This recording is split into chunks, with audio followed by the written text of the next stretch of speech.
Good afternoon, manufacturing all-stars, and welcome to this episode of Manufacturing Happy Hour. Today, you're going to learn what Lean Agile is and why it's an approach we took to bring new technologies to market. I'm joined once again by Jonathan Wise, our platform leader for our embedded analytics solutions. Cheers, Jonathan. Cheers. Welcome back to the show. Thanks.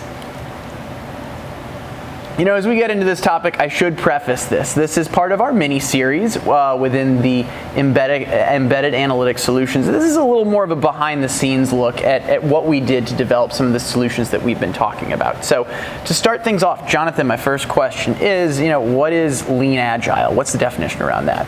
Some people are familiar with Agile, which is a development discipline that focuses on kind of teamwork and iterations.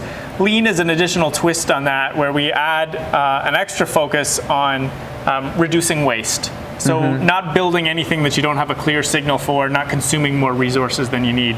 Should be familiar to lots of folks in manufacturing. Yeah, makes a lot of sense. You're probably hearing some familiar definitions from what you've heard before. What are the main advantages of the Lean Agile methodology? Maybe some of the ones you saw through your experience.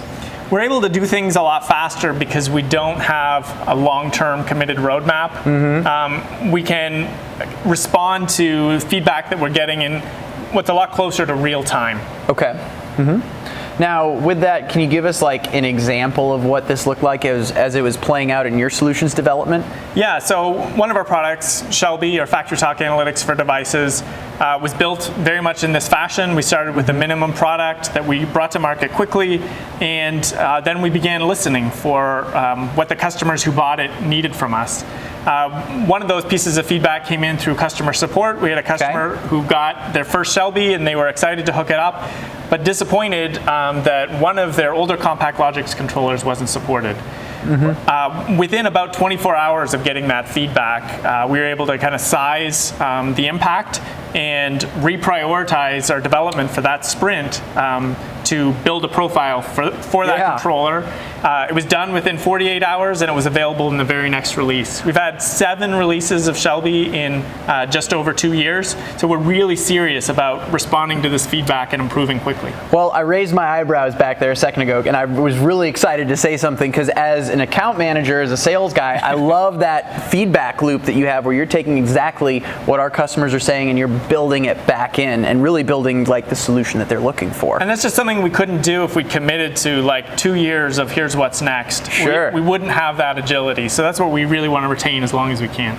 Pretty cool. And since this is more of an under the hood type episode, do you have a call to action? What would you say the call to action is after this one? The way that we learn and improve is from engaging with customers. So if you haven't bought one of these products, we would love for you to get on board. Check out the commerce portal where you can see a whole bunch of products built in this fashion where we want you to engage. We want you to get those products and start telling us how to improve them. Cool. And I will link to the commerce portal below this video as always. And definitely make sure you reach out to your Rockwell representative, your distributor, because talk about people that want to hear your feedback as well too. So really exciting episode. I'm glad we were able to do this one, Jonathan. Cheers. Thanks, man. Hey, cheers. For all of you out there, stay innovative, stay thirsty. We'll catch you again here on Manufacturing Happy Hour real soon. Cheers. Cheers.